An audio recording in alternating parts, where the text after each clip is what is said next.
थे। यही वजह है कि बहुत सारे सवाल दिल्ली पुलिस पर भी उठ रहे हैं।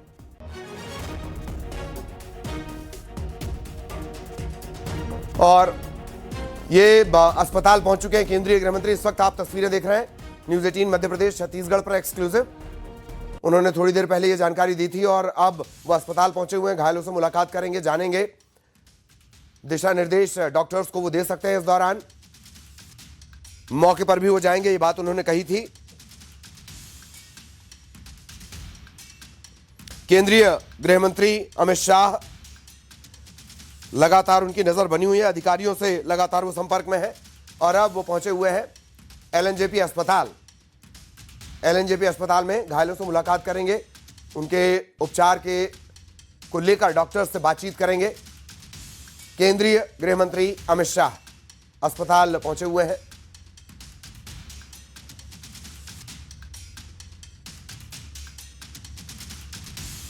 साथ में तमाम प्रशासनिक और पुलिस के बड़े अधिकारी, पुलिस कमिश्नर उनके साथ। एलएनजेपी अस्पताल से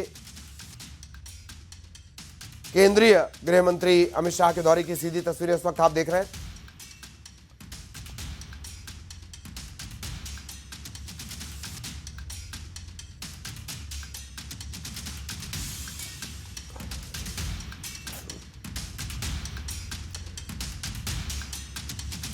जिस i20 कार का कुछ देर पहले केंद्रीय गृह मंत्री ने जिक्र किया, खबर यह भी कि उसमें 3 लोग बैठे हुए थे।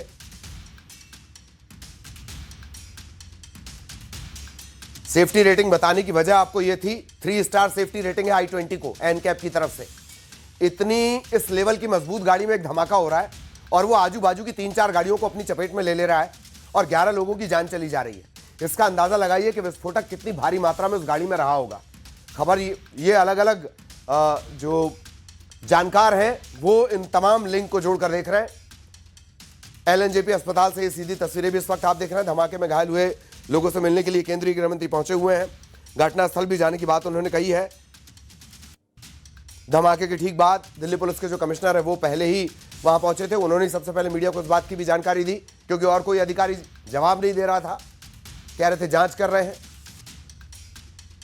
ज्यादा जब सवाल पूछे जा रहे थे तो अंग्रेजी में जवाब देने लग रहे थे।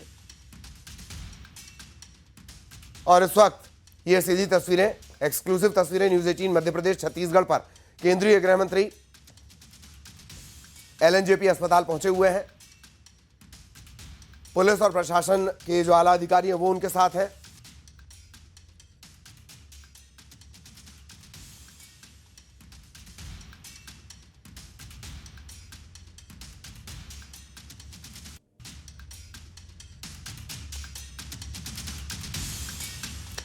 ग्यारह लोगों की जान चली गई है, जबकि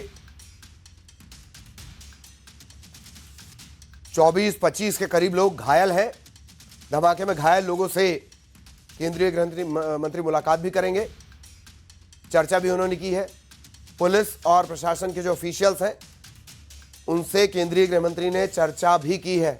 तमाम जो जानकारियां, क्या कुछ उनके पास अपडेट्स हैं,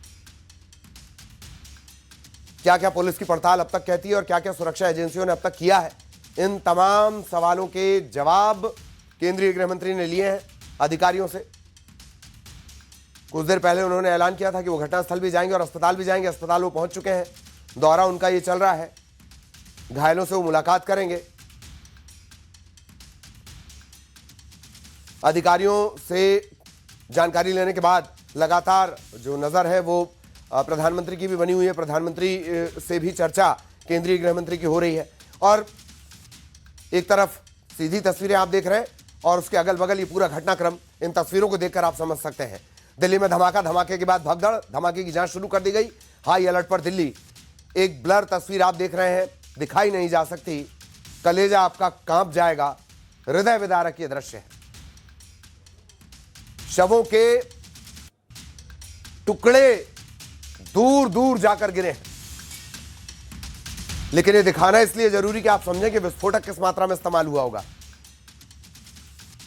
दिल्ली में हाई अलर्ट, उत्तर प्रदेश में भी हाई अलर्ट, मध्य प्रदेश में भी हाई अलर्ट। अयोध्या की सुरक्षा बढ़ा दी गई है। बार बार अयोध्या को टारगेट करने की बात कही जा रही है, खासतौर पर खालिस्तानी जो आतंकी उनकी तरफ से।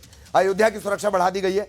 एक संदिग्ध को पकड़ा गया है। अब तक जो जानकारी उसके मुताबिक चलती कार में धमाका हुआ, i20 ये कार है।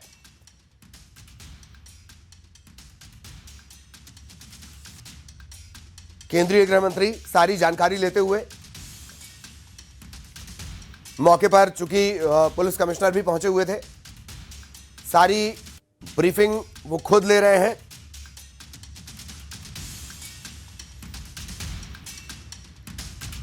ग्यारह लोगों की जान अब तक इस पूरे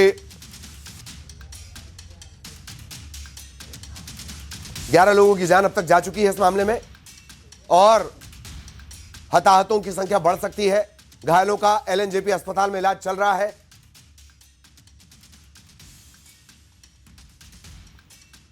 लाल किले से तकरीबन 500 मीटर की दूरी पर यह धमाका, मेट्रो स्टेशन के गेट के पास, और उसी से लगा हुआ इलाका चांदनी चौक। पुराने घटनाक्रम, पुराने आतंकी हमले, उनको देखा जाए तो सेम पैटर्न आपको नजर आएगा। सरोजनी नगर, पहाड़गंज, वहां पर जो धमाका हुआ था 2005, भीड़ भाड़ वाली जगह को टारगेट करना। एक बड़ा सवाल यह भी बनकर निकल कर आता है कि क्या चांदनी चौक टारगेट था? फिर चलती गाड़ी में धमाका कैसे हुआ? यह चूक थी, हड़बड़ी थी, गड़बड़ी थी, जल्दबाजी थी? ये तमाम सवाल केंद्रीय गृह मंत्री ने हालांकि कहा है कि सब सवालों के जवाब मिलेंगे।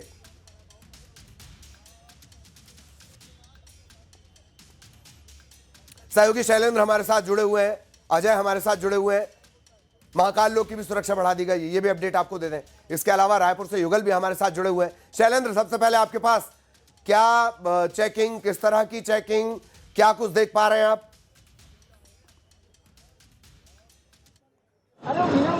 मौजूद हूँ, आप देख सकते हैं कि यहाँ पर जो लोग गुजर रहे हैं उनको मेटल डिटेक्टर से उनको चेक किया जा रहा है। इसके साथ ही उनका जो सामान है वो भी मेटल डिटेक्टर के जरिए ही अंदर भेजा जा रहा है। तो देखिए, हालांकि बहुत ज़्यादा कोई अलर्ट की जैसी स्थिति नहीं आ रही है, क्योंकि ये सामान्य जो चेकिंग होती थी उसी तरह की चेकिंग हो रही है। लेकिन अब ये है कि नियमित रूप से, सुचारू रूप से हो रही है। कई बार ये होता था कि आपकी मर्जी है तो डालिए बैग, नहीं तो आप सीधे भी निकल सकते थे। लेकिन आज हम ये देख पा रहे हैं कि यहाँ जो भी लोग आ रहे हैं उनके जो बैग हैं वो मेटल डिटेक्टर के जरिए ही अंदर जो है वो भेजे जा रहे हैं, और बाकायदा उनकी चेकिंग भी यहाँ पर की जा रही है। और जिस तरीके से जब ये दिल्ली में जो अलर्ट की जानकारी निकलकर सामने आई, उसके बाद राजधानी भोपाल समेत मध्य प्रदेश के तमाम जो ऐतिहासिक स्थल है, पर्यटन स्थल है, जहाँ पर लोगों की भीड़ भाड़ रहती है, चाहे वह महाकाल लोक हो, मैहर हो, खजुराहो हो, तो ये वो जगह है जहाँ पर अलर्ट किया गया। राजधानी भोपाल के लिहाज से बात करता हूँ तो मुख्यमंत्री आवास, राज्यपाल का आवास, वल्लभ भवन और रेलवे स्टेशन, और इसके साथ ही मैं बात करूं तो बस स्टैंड, इन सभी इलाकों में अलर्ट जो है वो जारी किया गया, और वहां पर सुरक्षा के इंतजाम बढ़ाने के निर्देश जो है